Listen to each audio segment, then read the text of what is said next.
खैबा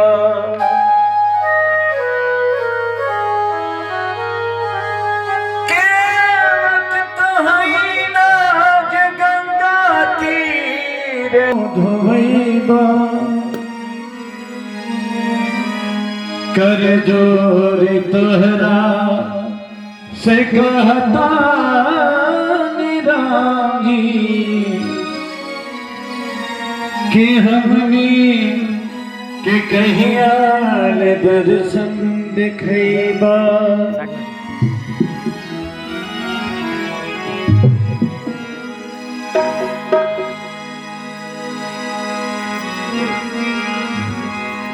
प्रेम से बोले व्यास जी महाराज की जय।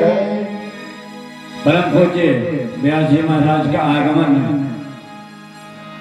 व्यास मंच पर हो चुका है। जहां तक ये ध्वनि जा रही है, सभी श्रद्धालु भक्त श्रोतागण सज्जनों से निवेदन है, कथा पंडाल में पधारे, यथाउचित स्थान ग्रहण करते हुए भगवान की दिव्य कथा मधुर वाणी से श्रवण करके अपने जीवन को कृतार्थ करें। समय हो गया है, आइए वंदना पुष्प सादर समर्पित करें। स्वागतम गुरुदेव, स्वागतम गुरुदेव, स्वागतम गुरुदेव, स्वागतम गुरुदेव, स्वागतम सुस्वागतम शरणागतम गुरुदेव, स्वागतम सुस्वागतम शरणागतम गुरुदेव, स्वागतम गुरुदेव, शरणागतम गुरुदेव, स्वागतम गुरुदेव, शरणागतम गुरुदेव।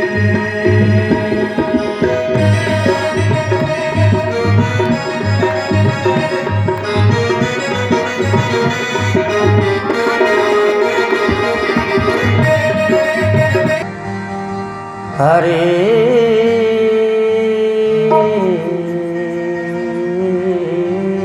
हरे हरे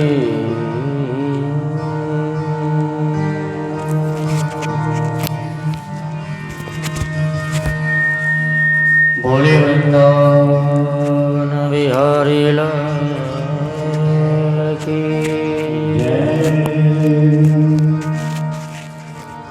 बोलिए भक्त वत्सल भगवान की। गुरुर्ब्रह्मा गुरुर्विष्णु गुरुर्देवो महेश्वरः गुरु साक्षात् परब्रह्म तस्मै श्री गुरवे नमः। हरि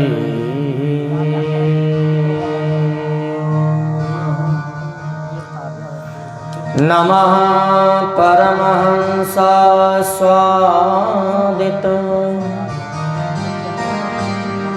चरण कमल चिन्मकरन्दाय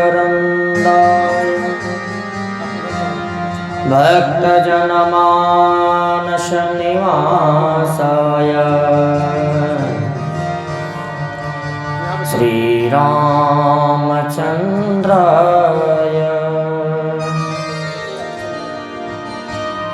ध्येयं सदा परिभवघ्नमभीष्टदोहम् तीर्थास्पदं शिवविरञ्चिनुतं शरणयम् भृत्यारतिः प्रणतपालभवाधिपोतम् वन्दे महापुरुषते चरणारविन्दम्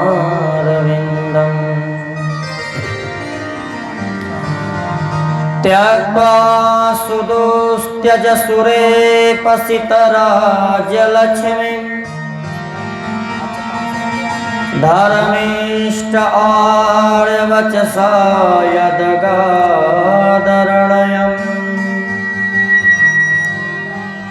मायामृगं दयितयेषितमन्मधावद् वन्दे महापुरुषते चरणारविन्दम् वंशी विभूषितकरावनीरदाभा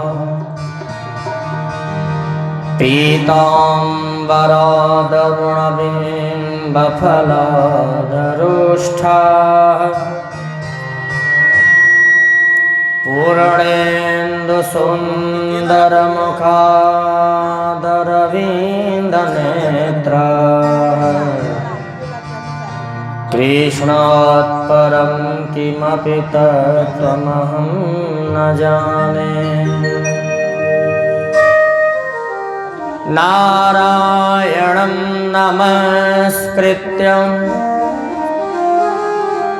नरं चैव नरोत्तमं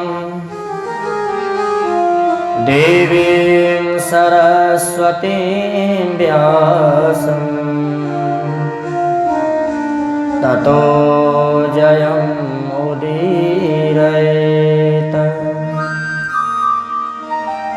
अज्ञानतिमिरान्धस्य ज्ञानाञ्जनशलाकया चक्षुरुन्मीलितं येन तस्मै श्रीगुरवे नमः। सीतानाथसमारम्भां श्रीरामानन्दार्यमध्यमाम्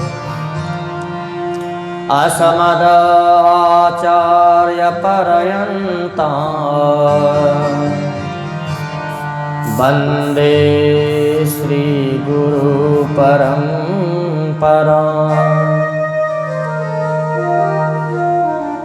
गौराङ्गं रसमयं नित्यं रसाश्चर्यरसोत्सुकम् श्रीरामहर्षणादेवाख्यं सद्गुरुं प्रणमाम्यहम्।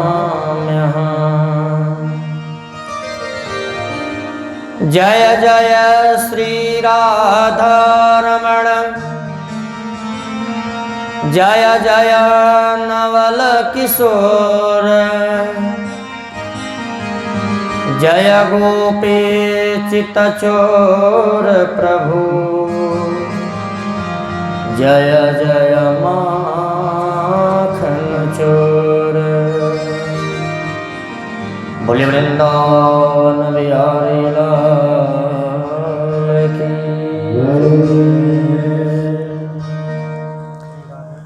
सभी लोग प्रेम से खड़े होकर भगवान की आरती करें। हरि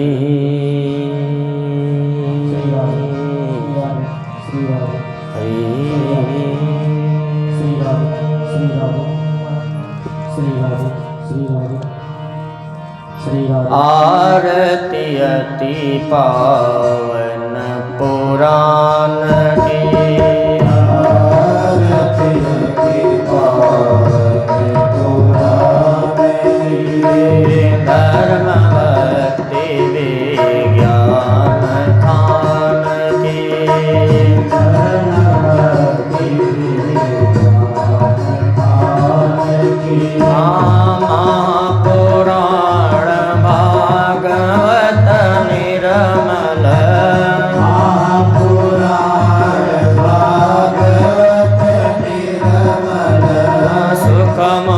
विगलित निगम कल्पफल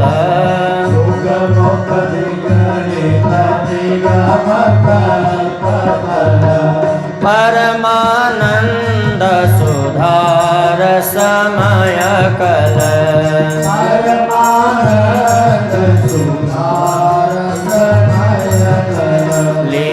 लीलारती रस रस निधान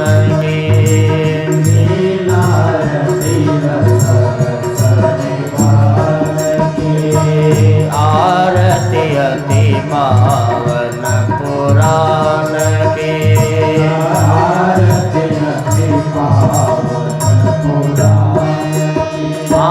कलिमल मथन त्रिताप निवार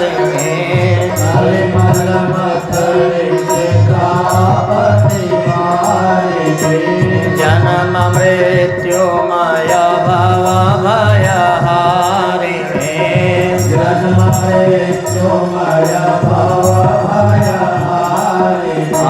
सेवत सतत हरिचरित गान के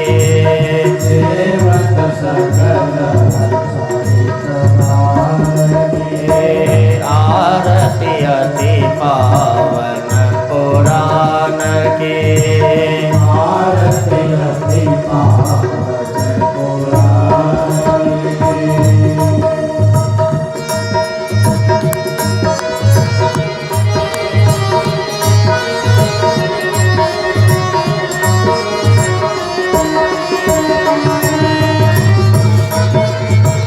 जय हो।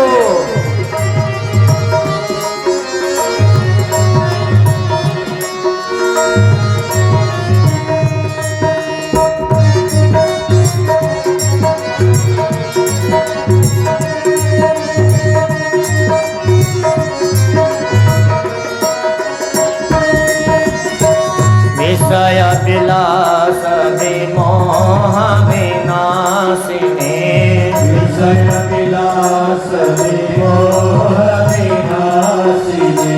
विमल विराग विवेक विकासिनी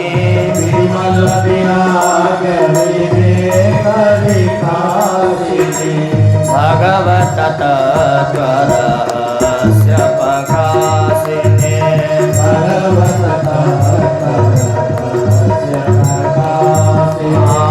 परम ज्योति परमात्म ज्ञान के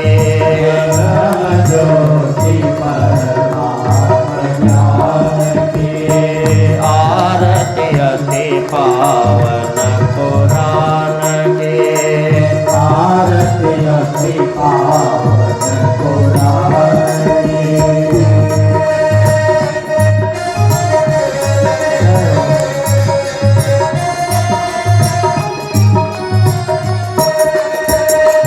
जय हो।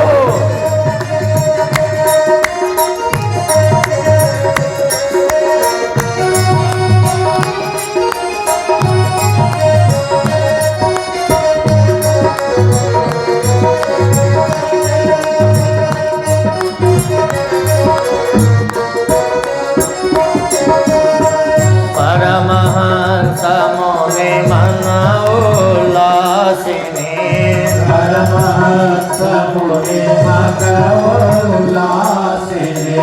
रसिक हृदय रस रास विलासिनी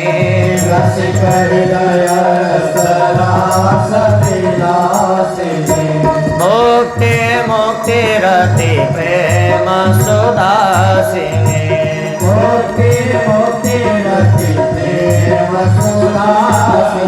कथायक चरण प्रिय सुजान के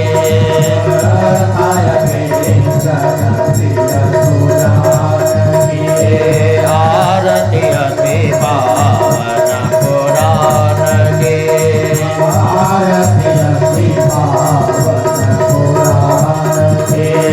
धर्म भक्ति विज्ञान खान के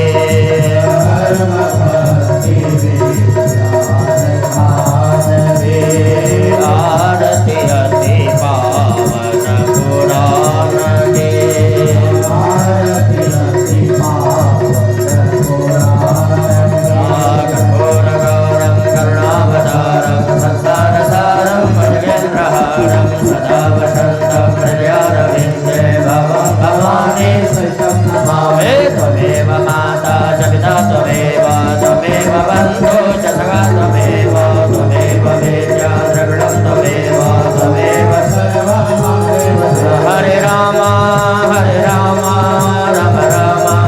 हरे हरे हरे कृष्ण कृष्ण कृष्ण हरे हरे हरे राम राम राम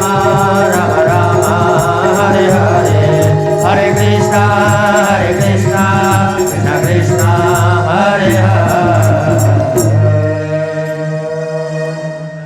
बोले भागवत भगवान की जय। बोले वृंदावन बिहारी लाल की जय। आरातिथ्यं जलेन शीतले करुणे ज्वालग्रालमुग्रं शेषासुरसूदनं ईश्वरं पातु नो भद्रकाली नमोऽस्तुते। मन्त्रपुष्पाञ्जलिः।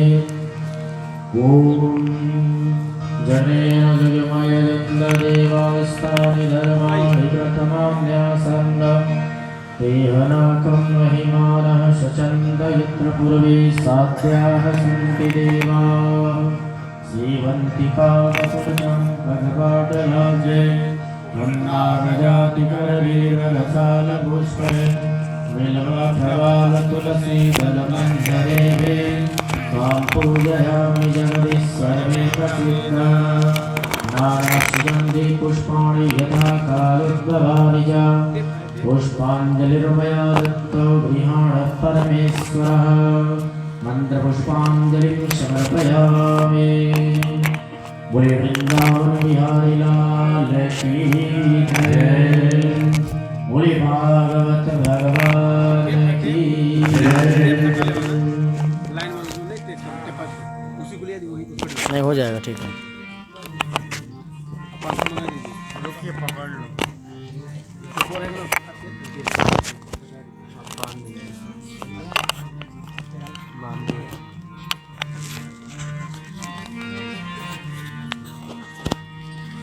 सभी लोग बैठ जाए। छोड़ दीजिए बस इतना काफ़ी है। सभी लोग बैठ जाए।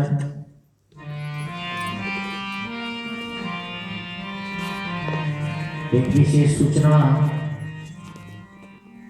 आप में से किसी को भी अगर कमर में से परेशानी हो रही होगी उनके लिए यहाँ कुर्सी लग जाएगी। जिसको भी बैठने में कमर से परेशानी हो रही होगी वह कुर्सी पर बैठ सकते हैं। हरे ओम।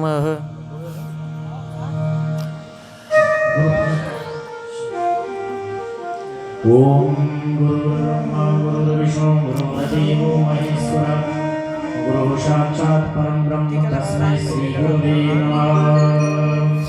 नमो ब्राह्मणदेवाय गो ब्राह्मणहिताय च जगद्पिताय कृष्णाय गोविन्दाय नमो नमः। विप्रप्रसादात् धरणीधरोऽहम् विप्रप्रसादात् कमलावरोऽहम् विप्रप्रसादात् रजिताजितोऽहम् विप्रप्रसादात् मम राम। बोले सद्गुरुदेव भगवान की जय। बोले व्यास महाराज की जय।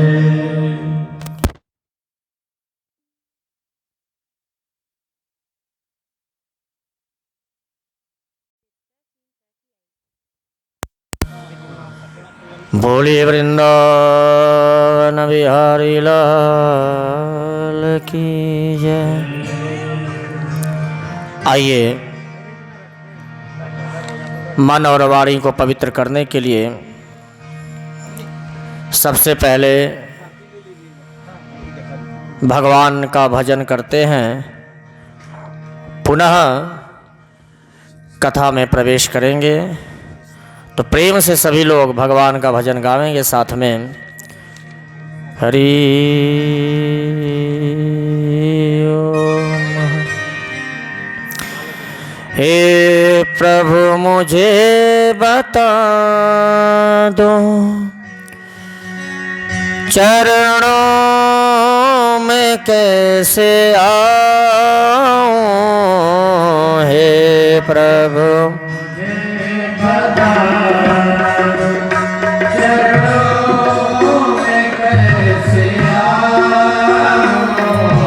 हे प्रभु मुझे बता दो चरणों में कैसे आऊं हे प्रभु,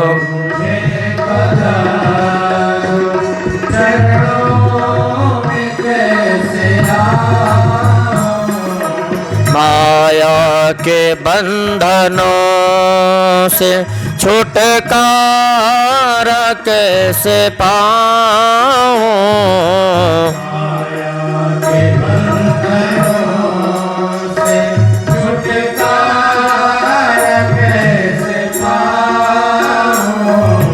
हे प्रभु मुझे बता दो।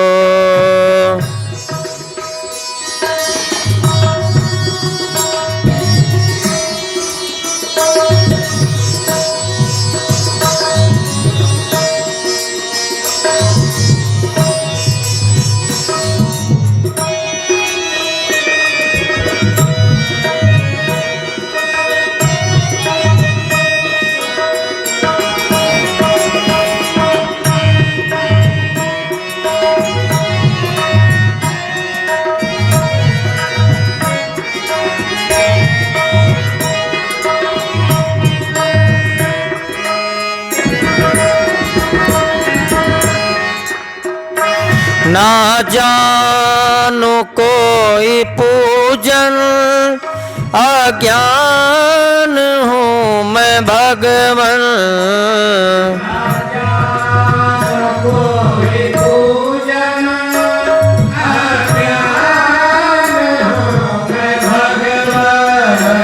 ना जानू कोई पूजन अज्ञान हूँ मैं भगवन,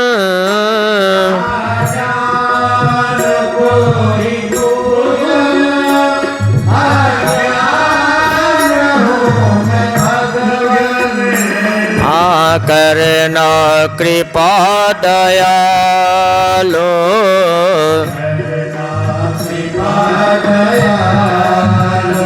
बंधन से छूट जाऊं, करना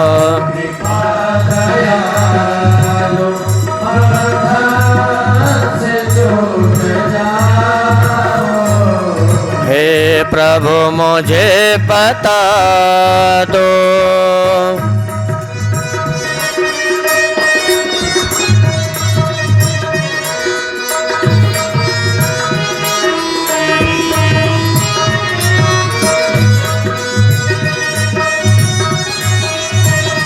जय हो।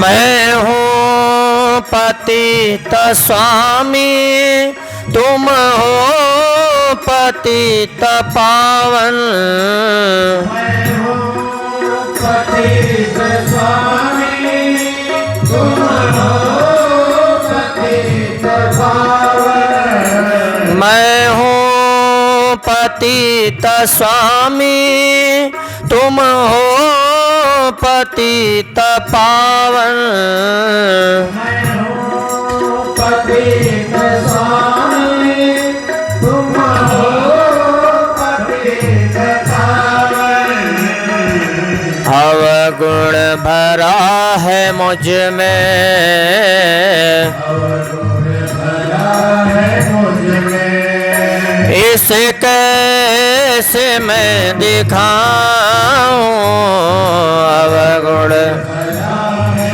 मुझ में, इसे कैसे मैं सिखाओ। हे प्रभु मुझे बता दो।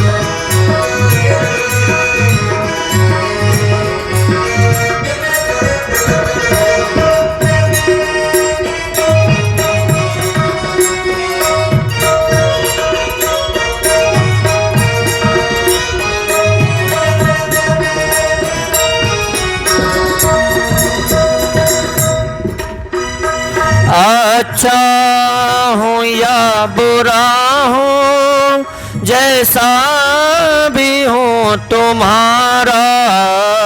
अच्छा हूँ या बुरा हूँ, जैसा भी हूँ तुम्हारा। अच्छा हूँ या बुरा हूँ, जैसा हूँ नाथ तेरा। अच्छा हूँ या बुरा हूँ, जैसा हूँ नाथ तेरा।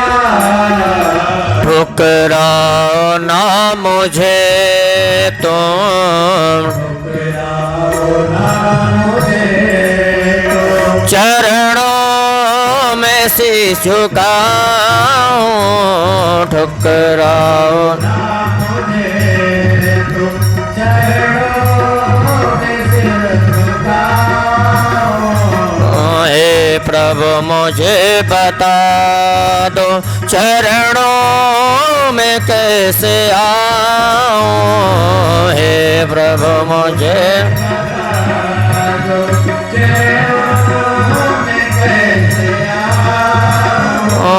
हे प्रभु मुझे बता दो, चरणों में कैसे आऊं। हे प्रभु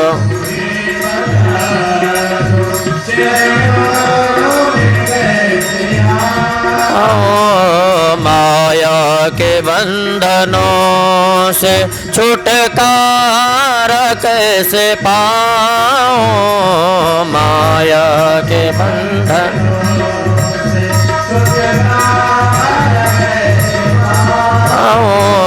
हे प्रभु मुझे बता दो, चरणों में कैसे आऊं।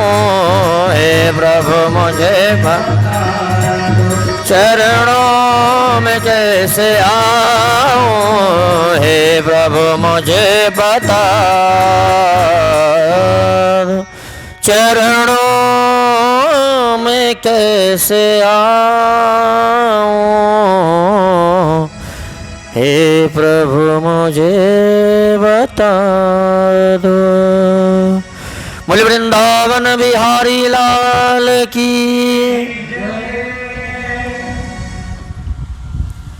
हरी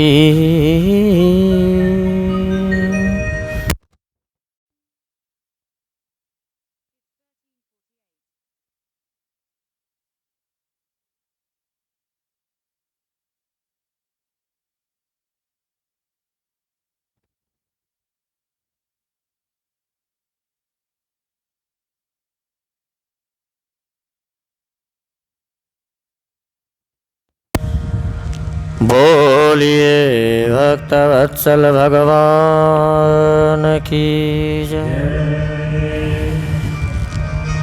सच्चिदानंद रूपाय विश्वोत्पत्त्यादि हेतवे तापत्रय विनाशाय श्रीकृष्णाय वयं नमः।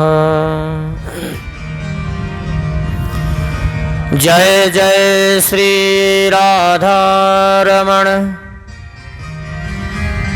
जय जय नवल किशोर। जय गोपी चित्तचोर प्रभु, जय जय माखन चोर।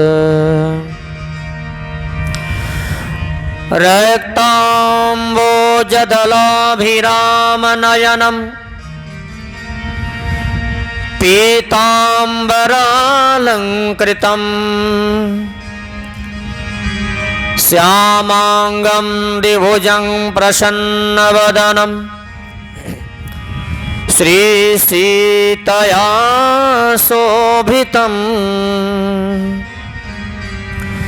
कारुण्यामृतसागरं प्रियगणें भ्रात्रारदिभिर्भावितं वन्दे विष्णुं शिवादिसेव्यमनिशम् भक्तिष्टसिद्धिप्रदां। बोलिए राघव सरकार की जय। देखिए, कल हम सब ने परम मंगलमयी वामन भगवान की कथा का श्रवण पान किया। आज पुनः सुखदेव जी महाराज 9वें स्कंद की कथा में भगवान राम के कथा का संक्षिप्त रूप में वर्णन करते हैं।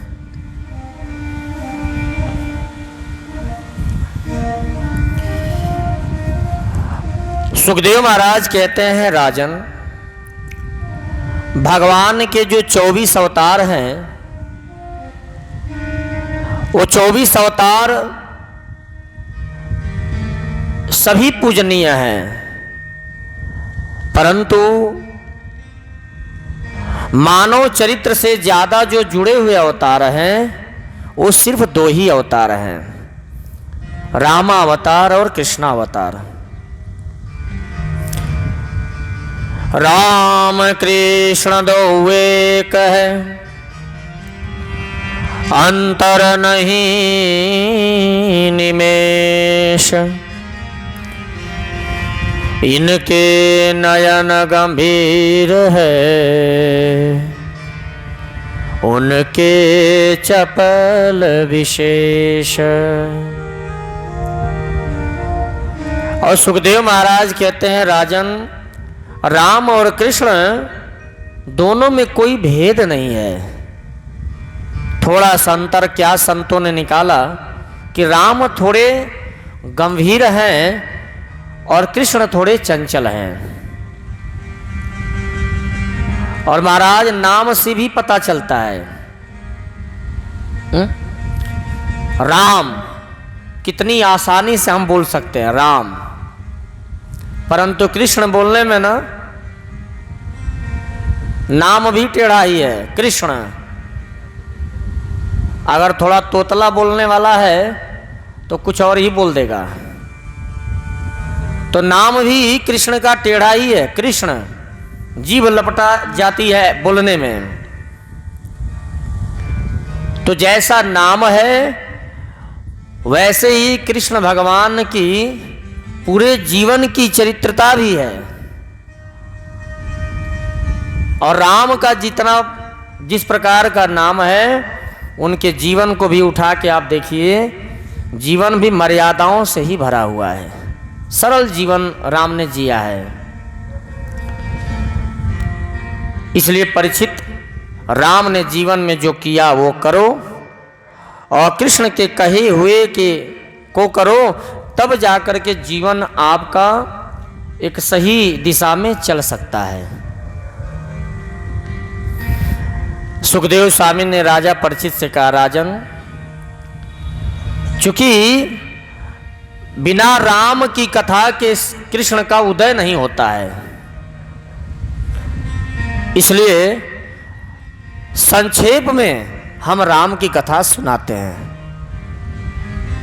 तो 9वें स्कंद में सुखदेव स्वामी ने राजा परीक्षित को राम की कथा को संक्षिप्त में सुनाया, क्योंकि भगवान राम की कथा अगर विस्तार से होने लगे तो कम से कम 9 दिन का समय लगता है।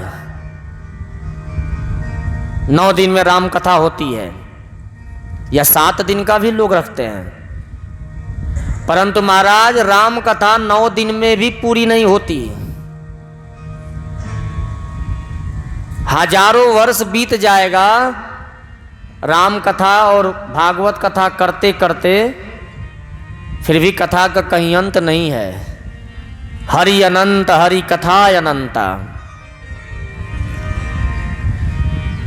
इसलिए जितना सुन सको संतों के माध्यम से, गुरु के माध्यम से, ब्राह्मण के माध्यम से, उतने को ही कम से कम जीवन में धारण करने का प्रयास करो।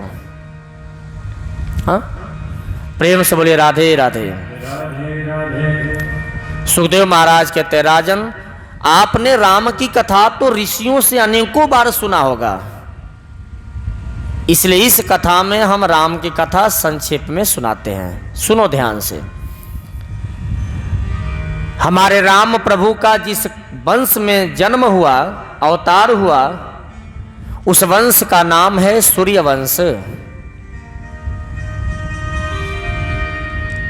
नारायण के पुत्र ब्रह्मा हुए, ध्यान से सुनिएगा। नारायण के पुत्र ब्रह्मा हुए, ब्रह्मा के पुत्र मरीचि हुए, मरीचि के कश्यप हैं, और कश्यप के ही पुत्र हैं सूर्य। बोलिए सूर्य नारायण भगवान की। सूर्य भगवान का वास्तविक नाम जो है वो विवस्वान है। वैसे सूर्य भगवान के नाम का पर्यायची का अगर दिया जाए तो अनेकों नाम है पर्याय में, भास्कर, भानु, सूर्य, सूर्य नारायण, लेकिन वास्तव में जो नाम है सूर्य का वो विवस्वान है। और सूर्यवंश जो है वहीं से प्रारंभ होता है। तो विवस्वान महाराज यानी सूर्य भगवान के 2 पुत्र, विवस्वान महाराज के जो पुत्र हुए उनमें उन्हीं को हम वैवस्वत मनु भी कहते हैं।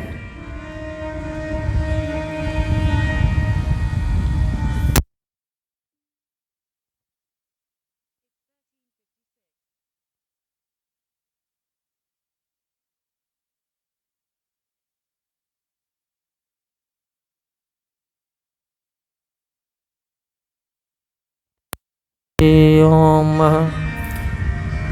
और वैवस्वत मनु महाराज के पुत्र हुए प्रद्युम्न।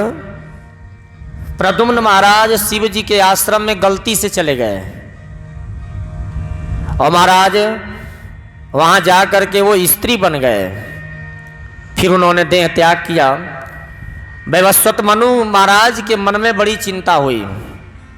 तो वैवस्वत मनु महाराज के 10 पुत्र थे। ध्यान से सुनिएगा, ये भगवान राम के वंशजों का वर्णन हो रहा है। उनके पूर्व में कौन कौन से वंशज रहे इसका वर्णन हो रहा है, इसलिए आप ध्यान से सुनिएगा। तो वैवस्वत मनु महाराज के 10 पुत्र हुए। उनमें उनके एक पुत्र का नाम है सरयाति।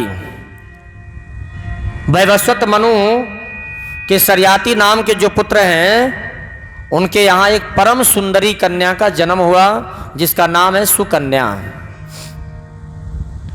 एक बार अपने पिताजी के साथ ये सुकन्या जो है जंगल में गई। पिताजी गए शिकार खेलने, सो कन्या भी जंगल में गई।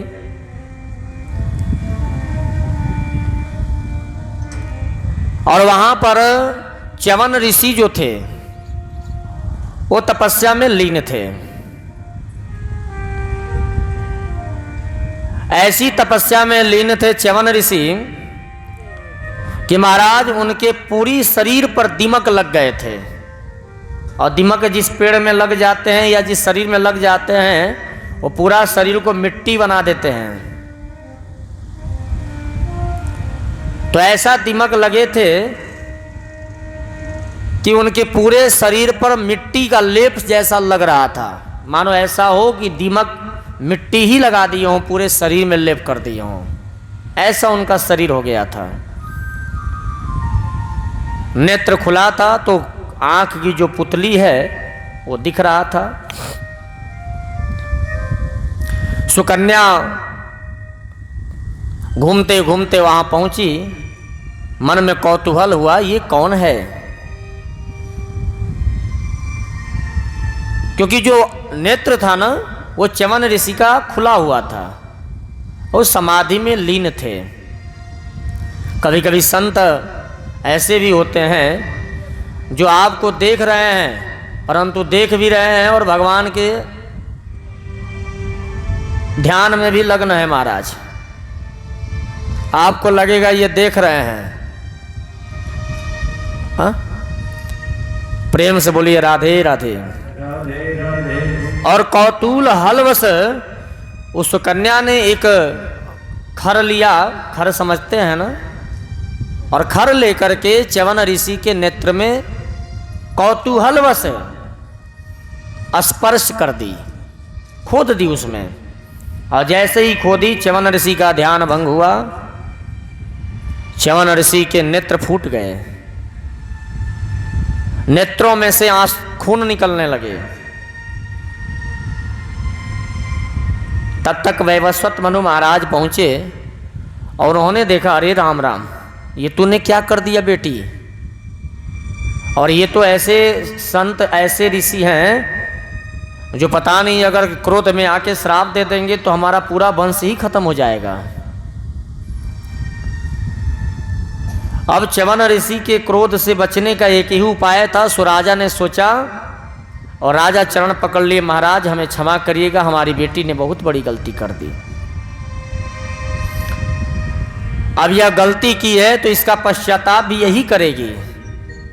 और न चाहते हुए भी राजा उस परम सुंदरी कन्या को च्यवन ऋषि के हाथों में दे दिया, च्यवन ऋषि से विवाह कर दिया। च्यवन ऋषि लेकर अपनी कुटिया में आए। कुछ दिनों तक वह सुकन्या अपने पति के साथ रही, परंतु उस सुकन्या के पूजा पाठ या पति की सेवा का प्रभाव था कि पुनः महाराज च्यवन ऋषि के नेत्रों को अश्वनी कुमारों ने ठीक कर दिया। अश्वनी कुमार दर्शन देने आए और उन्होंने आशीर्वाद दिया। सो च्यवन ऋषि का नेत्र फिर से सही हो गया। सुकन्या ने अपने पति की खूब सेवा की। सुखदेव महाराज कहते हैं, राजन, इसी वंश में आगे चलकर एक प्रतापी राजा हुए जिनका नाम था नभग। नभग के हुए नाभाग और नाभाग के हुए एक अम्बरीश राजा। अम्बरीश महाभागा। तो अम्बरीक महाराज का जीवन ऐसा था कि वो एक वर्ष की, एक साल में जितनी एकादशी पड़ती है वो 24 एकादशी का व्रत करते थे। और कहा जाता है कि अगर आप हृदय से साल के पूरे एकादशी का व्रत करते हैं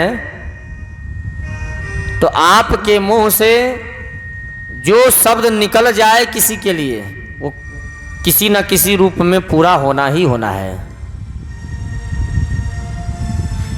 इसलिए प्रत्येक व्यक्ति को चाहिए, अगर हम सनातन धर्म को मानते हैं तो प्रत्येक व्यक्ति को चाहिए कि वो एकादशी का व्रत जरूर करे, क्योंकि एकादशी के दिन अन्न खाना पाप के समान कहा गया है। और खासकर विशेष रूप से चावल तो बिल्कुल नहीं खाना चाहिए। ये एकादशी की महिमा है। और एकादशी का व्रत आप कोई व्रत करो या ना करो, पर प्रत्येक एकादशी का व्रत प्रत्येक व्यक्ति को जरूर करना चाहिए। बहुत लोगों के मन में भ्रम होता है और कहती है माताएं, गुरुजी, बहुत लोग कहते हैं कि शुक्ल पक्ष की एकादशी करो कृष्ण पक्ष की एकादशी मत करो, यानी अजोरिया वाली एकादशी करो और अंधेरिया वाली एकादशी मत करो। अब एक बात बताइए, अगर ऐसा होता तो अम्बरीश जैसा परम तपस्वी राजा सालों की 24 एकादशी का व्रत करते थे। हाँ, हमारे शास्त्रों में भी आया है कि 24 एकादशी प्रत्येक व्यक्ति को करना चाहिए। तो फिर ये कहाँ से आ गया भाई कि कृष्ण पक्ष का मत करो, शुक्ल पक्ष का करो? उसमें भी माताएं भेद बना लेती हैं, उन 24 एकादशी में भी भेद ला देती हैं कि ये एकादशी अच्छा है तो ये एकादशी अच्छी नहीं है। अब लो, और कोई भी बातें जितना देखा जाए ना तो सबसे ज़्यादा फैलाने का काम हमारी माता जी लोग ही करती हैं। अभी एकादशी रीता है ना, उसमें भी शोर हो गया था कि शुक्र और शनिचरी एकादशी नहीं किया जाता। अब लो, लेकिन उसका नियम क्या है, शुक्र शनिचरी एकादशी कब नहीं की जाती इसको बारे में नहीं पता है। ये नहीं पता है कि कब नहीं किया जाना चाहिए, नहीं, बस उनके दिमाग में आ गया कि शुक्र शनिचरी एकादशी नहीं करना है। अरे भाई, उसमें तिथियां हैं, कौन सी तिथि का लिया जाता है ये सब जान तो लो। अब हम तो परेशान हो गए थे जिस दिन एकादशी था। एक माता जी का फोन आया, महाराज जी आज सुने हैं कि एकादशी जब तक रहेगी तब तक अपने पति और लड़कों का मुंह नहीं देखना है। हम कहे ये भी बात है क्या? अब लो,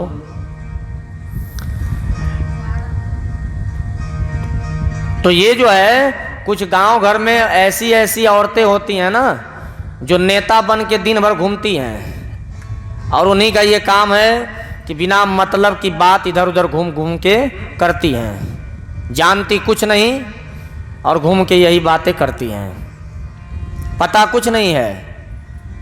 जब अपने सब कुछ जानना है तो फिर ब्राह्मण काहे को वेद पढ़े? इसलिए संत कहते हैं कि 4 वेद तो है ही, ऋग्वेद, यजुर्वेद, सामवेद, अथर्ववेद, और 5वां वेद है झोटा वेद। 5 को जहां हमारी झोटा माता लोग बैठ जाएं तो वो 5वां वेद बना देंगे। वेद कुछ और कर रहा है, झोटा वेद कुछ और चल रहा है। बोलना पड़ेगा राधे राधे। तो महाराज जाओ ब्राह्मण से, वो भी जो ब्राह्मण शिक्षित हो, ऐसा भी नहीं कि जो ब्राह्मण कहीं कहाई बात कर रहा है उसकी बात मत मानो। जो सत्य हो, जो शास्त्र सम्मत हो, शास्त्र जो कह रहा हो उस बात को मानो और तब निर्णय करो कि हमें क्या करना है। तो अम्बरीश राजा प्रत्येक एकादशी का व्रत करते थे। एक दिन एकादशी का व्रत थे, दूसरे दिन द्वादशी था। तो द्वादशी के दिन उस राजा की एक विशेषता थी कि जब तक वो ब्राह्मण को भोजन नहीं करा लेते थे तब तक अन्न नहीं खाते थे। अम्बरीश राजा स्नान किए, भगवान का पूजन किए और मन में सोचने लगे अब किसी ब्राह्मण को पकड़ूं और ब्राह्मण को पहले पारण करा लूं, इसके बाद स्वयं पारण करूंगा। और जैसे ही सोच अभी रहे थे तब तक दुर्वासा ऋषि उपस्थित हो गए।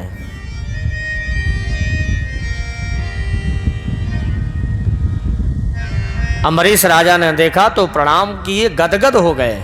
महाराज, आप जैसा संत मेरे द्वार पर आ गया, मैं तो धन्य हो गया। इसलिए महाराज, मैं एकादशी का व्रत था, आज द्वादशी है, हम चाहते हैं कि हम आपको भोजन करा के ही कुछ पावें। दुर्वासा ऋषि ने कहा, देखो भाई, अभी मैं संध्या वंदन इत्यादि नहीं किया हूं, तुम अपनी तैयारी करो, तब तक हम अपने कुछ कार्य करके आ रहे हैं। और दुर्वासा ऋषि गए, आने में हो गया विलंब और द्वादशी में ही त्रयोदशी लग रही थी। तो शास्त्र के अनुसार एकादशी का पारण द्वादशी में ही करना चाहिए। अब द्वादशी मान लो सुबह 8 बजे तक है और 8 बजे के बाद 13 आ रहा है, तो प्रयास करो कि आप 8 से पहले पारण कर लो, क्योंकि अगर त्रयोदशी में पारण आपने किया तो इससे पहले जितनी एकादशी आपने किया है वो सारा फल नष्ट हो जाता है। ये नियम है।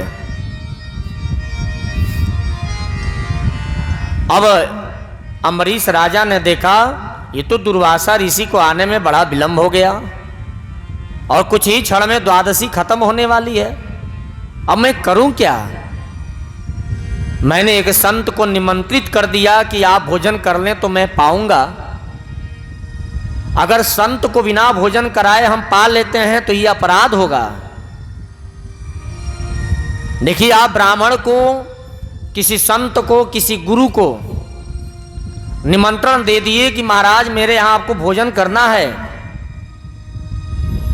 और अगर वो ब्राह्मण गुरु संत विलंब करने लगा, आप उसे बिना खिलाए अगर स्वयं खा लिए और खाने के बाद फिर वो ब्राह्मण आवे और आप बचा हुआ अन्न उसे खिलाते हैं तो बासी अन्न हो जाता है, वो जूठा अन्न कहलाता है। इसलिए कभी भी भोजन बनाओ तो स्वयं खाने से पहले अगर किसी ब्राह्मण को, किसी अतिथि को आप निमंत्रित किए हैं तो पहले उसे खिलाओ, पहले भगवान को भोग लगाओ। बोलना पड़ेगा राधे राधे राधे राधे। हमारी माताओं की एक और आदत होती है महाराज कि जब दाल बनाती हैं या सब्जी बनाती हैं ना तो थोड़ा सा लेकर के चख लेती हैं। अब दाल लेकर के, चाय लेकर के आपने चख लिया कि स्वाद कैसा है, तो जूठा ना हो गया, न ब्राह्मण के काम का रह गया, न भगवान के काम का रह गया, आपके काम का है। अब खाओ खूब बढ़िया से। इसलिए भोजन बनाते समय कभी चखना नहीं चाहिए, अपराध है, गलत है। बोलना पड़ेगा राधे राधे राधे राधे। तो अम्बरीश राजा ने क्या किया कि महाराज भगवान ठाकुर जी को पत्ते का, तुलसी के पत्ते का भोग लगाया। मन में सोचा दुर्वासा ऋषि को आने में विलंब हो रहा, सो भगवान के इस जल का ही और तुलसी के पत्ते का ही मैं कुछ पान कर लूं ताकि मेरा व्रत टूट जाए, द्वादशी में मेरा पारण हो जाए। और अभी लेकर जल हाथ में खड़े ही थे, पीने वाले थे, तब तक दुर्वासा ऋषि आ गए। दुर्वासा ऋषि को बड़ा क्रोध आया। दुर्वासा ऋषि ने कहा, अरे राजा, तुम्हारी इतनी हिम्मत कि तुमने हमें निमंत्रण दिया और मेरे भोजन करने से पहले ही तुम जल पी रहे हो। क्रोध में आकर दुर्वासा ऋषि ने अपनी जटा निकाल करके फेंका नीचे, और जैसे ही जटा में से कुछ टुकड़ा नीचे फेंका, सुकृत्या नाम की एक राक्षसी पैदा हो गई।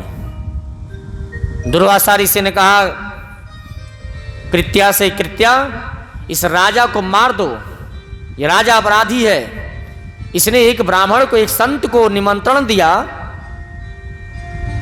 और स्वयं पहले खा रहा है। कृत्या नाम की राक्षसी मारने को दौड़ी। अब अम्बरीश राजा ने देखा कि मेरी कोई गलती नहीं, ये तो दुर्वासा ऋषि व्यर्थ का क्रोध कर रहे हैं। तो राजा ने हाथ जोड़ करके भगवान विष्णु से निवेदन किया, प्रभु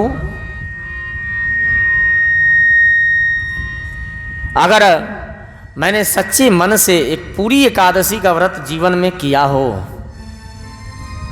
और मेरे से कोई अपराध न हुआ हो इस समय भी, तो इस दुर्वासा के द्वारा पैदा की गई इस कृत्या नाम की राक्षसी से मेरी रक्षा करो। तुरंत भगवान ने सुदर्शन चक्र छोड़ दिया, जाओ भाई मेरे भक्त की रक्षा करो। अब सुदर्शन चक्र आया, उसने कृत्या नाम की राक्षसी को मार दिया और वही सुदर्शन चक्र दुर्वासा ऋषि के तरफ बढ़ा। दुर्वासा ऋषि ने देखा ये तो मेरी भी जान लेगा, सो दुर्वासा ऋषि भगे। महाराज महीनों तक दुर्वासा ऋषि उस सुदर्शन चक्र से बचने के लिए कभी ब्रह्मलोक तो कभी शिवलोक, महीनों बीत गया भागते भागते, पर सुदर्शन चक्र से छुटकारा नहीं मिला। जिसके पास जाते ब्रह्मा ने पूछा क्या हुआ, बोले मैंने ये अपराध किया है, मेरी रक्षा करो, मुझसे गलती हो गई। ब्रह्मा ने कहा भैया भगो, क्योंकि आपने भगवान नारायण के भक्त का अपमान किया, अब तो आपको नारायण ही बचा सकते हैं। अंत में जब दुर्वासा ऋषि ने देखा मेरी जान बचने वाली नहीं, सो भाग कर बैकुंठ धाम गए, नारायण के चरणों में गिर पड़े, नारायण मेरी रक्षा करो प्रभु। जब दुर्वासा ऋषि भगवान के चरणों में गिर पड़े तो नारायण प्रभु को अम्बरीश राजा की याद आ गई। सुखदेव स्वामी कहते हैं राजन, अहम भक्त पराधीन स्वतंत्र इव द्विजः साधु वीरगस्तं हृदयो भक्तैरभक्त जन प्रियः। भगवान ने दुर्वासा ऋषि कहा, दुर्वासा ऋषि अहम भक्तम पराधीन, जिस भक्त का आपने अपमान किया उसी भक्त का मैं भी आधीन हूं। अरे मैं भी तो भक्त के ही बस में हूं, और आप मेरे भक्त का अपमान करके तीनों त्रिलोक क्या पूरे भूमंडल में भी घूम लोगे तो आपके प्राणों की रक्षा नहीं हो सकती। इसलिए ये तो मेरे बस में भी नहीं है कि मैं आपके प्राणों की रक्षा करूं।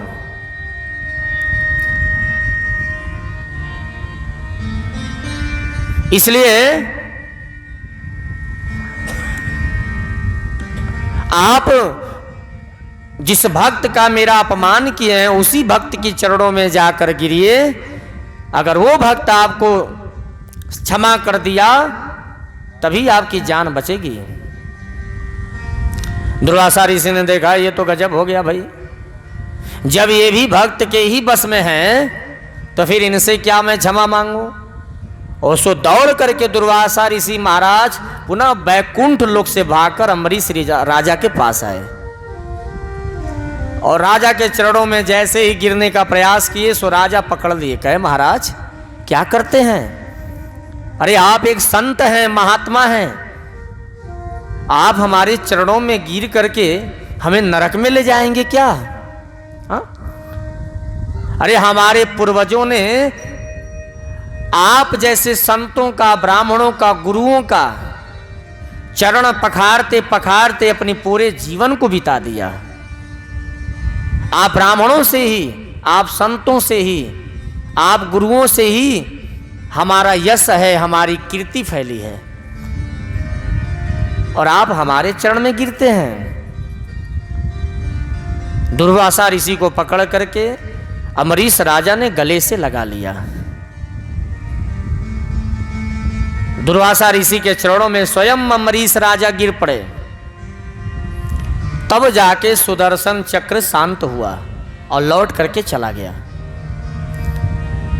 दुर्वासा ऋषि ने क्या देखा कि जहां पर अम्बरीश राजा खड़े होकर दुर्वासा ऋषि का इंतजार कर रहे थे जल लेकर हाथ में, आज इतने महीनों के बाद भी अम्बरीश राजा वहीं खड़े हैं और हाथ में जल उसी तरह है, अभी तक पिए नहीं। ऐसा अम्बरीश राजा का जीवन था महाराज। नेत्रों में उस महात्मा का आंसू गिर पड़ा, कहे महाराज हमसे बहुत बड़ा अपराध हो गया, हमें क्षमा कर दीजिए। अहो अनंत दासानम महत्वम दृष्टपात में कृतागसो यदि यदराजन मंगलानि समीहसे। अनंत भगवान के भक्तों का महत्व आज मैंने जाना कि भगवान के भक्त कैसे होते हैं, और आज मैंने प्रभु की महिमा को भी पहचाना कि प्रभु तो भक्तों के बस में ही होते हैं। इसलिए आता है ना, भगत के बस में है भगवान। अरे भक्त बिना वो कुछ भी नहीं, भक्त बिना वो कुछ भी नहीं, भक्त बिना वो कुछ भी नहीं। भक्तों के हैं दास, भगत के बस में है भगवान। तो भगवान तो भक्तों के बस में है महाराज। आइए प्यारा सा भजन सुनते हैं। हरि ओम। श्री कृष्ण गोविंद हरे मुरारी, हे नाथ नारायण वासुदेव। लगन हरि से लगा बैठे, जोगा देखा जाएगा। लगन हरि से लगा बैठे, जोगा देखा जाएगा। लगन हरि से लगा बैठे, जो होगा देखा जाएगा। लगन हरि से लगा बैठे, जो होगा देखा जाएगा।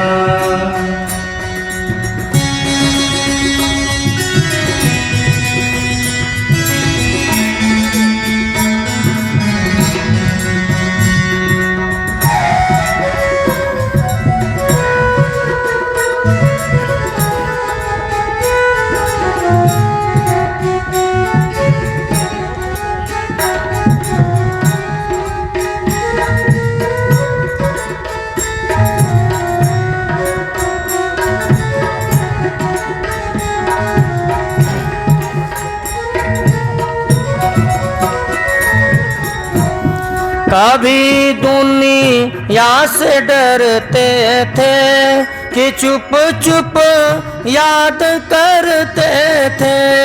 कभी दुनिया से डरते थे कि चुप चुप याद करते। ओ कभी दुनिया से डरते थे कि चुप चुप याद करते थे। कभी दुनिया से डरते थे कि चुप चुप याद करते थे। लो अब पर्दा उठा बैठे, लो अब पर्दा उठा बैठे, जो होगा देखा जाएगा। लो अब पर्दा उठा बैठे, जो होगा देखा जाएगा। लगन हरि से लगा बैठे, जो होगा देखा जाएगा। लगन हरि से लगा बैठे, जो होगा देखा जाएगा।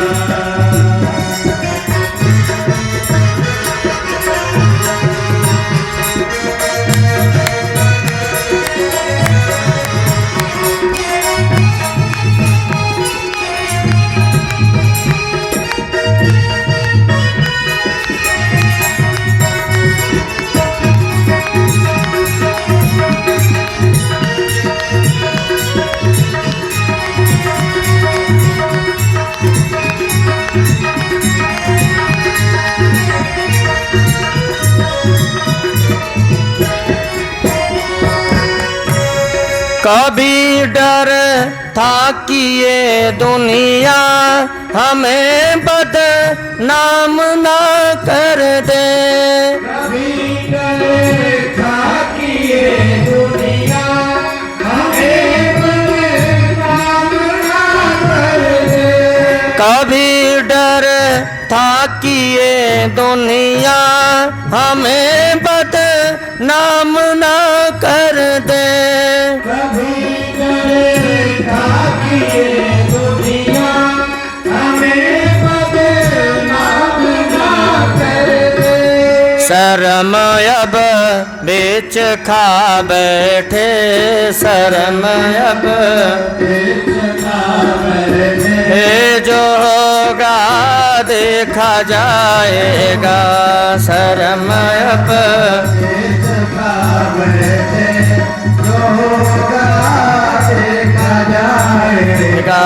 लगन हरी से लगा बैठे, जो होगा देखा जाएगा। लगन हरी से लगा बैठे, जो होगा देखा जाएगा।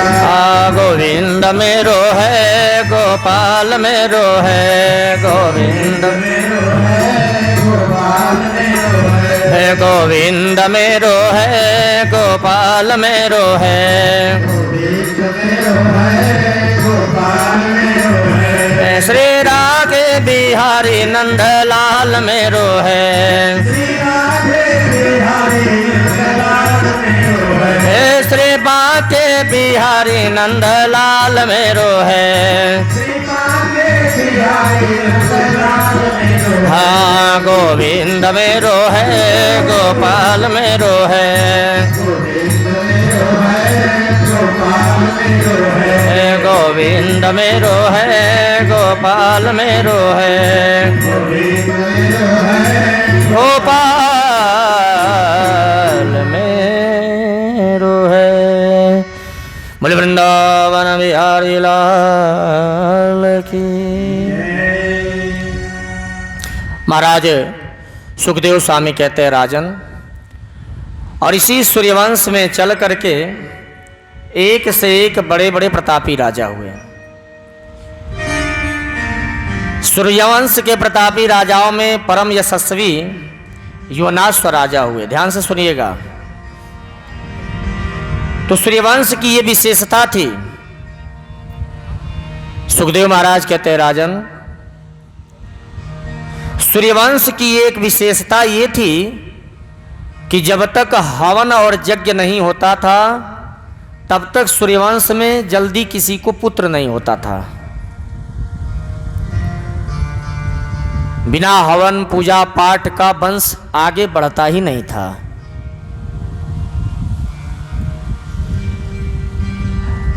और चंद्रवंश की ये विशेषता थी। चंद्रवंश मतलब भगवान कृष्ण का जिस वंश में जन्म हुआ, तो चंद्रवंश की ये विशेषता थी कि जब तक चंद्रवंश में झगड़े नहीं होते थे तब तक किसी दूल्हे का विवाह नहीं होता था।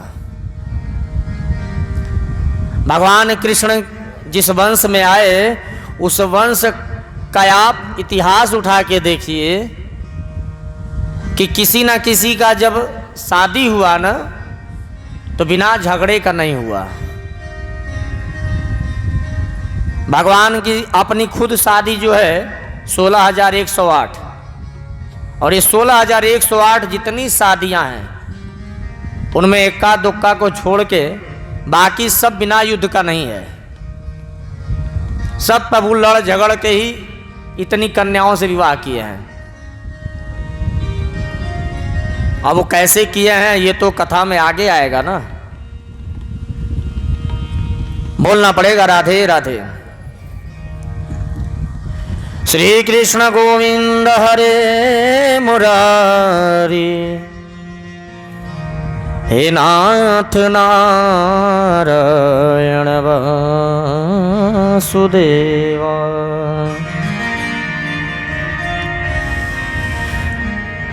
तो सुखदेव महाराज कहते हैं किसी सूर्यवंश में आगे हुए युवनाश्व राजा, और युवनाश्व राजा ने पुत्र नहीं हो रहा था तो यज्ञ कराया, और यज्ञ जब कराए तो अभिमंत्रित जल मिला। किस जल को अपनी पत्नी को आप पिला देंगे तो आपको पुत्र की प्राप्ति हो जाएगी। लेकिन ऐसा देखिए हुआ क्या कि रात में प्यास जोर की लगी, सो राजा इतने प्यासे थे कि उठे और उसी जल को स्वयं पी गए। अब राजा जल को पिए तो गर्भ उनकी पत्नी को तो होगा नहीं। अब राजा गर्भवती हो गए। बड़ी चिंता की बात, राजा गर्भवती हुए, पेट बढ़ने लगा, सारी प्रजा में शोर मच गया, अरे राम राम, ये तो बहुत बड़ी गड़बड़ी हो गई। राजा साहब पेट से हैं। वशिष्ठ मुनि के पास ये सूचना गई, वशिष्ठ मुनि आए। वशिष्ठ मुनि ने सोचा ये गड़बड़ कैसे हुई भाई, होना चाहिए रानी साहिबा को गर्भवती जो हो गए राजा साहब।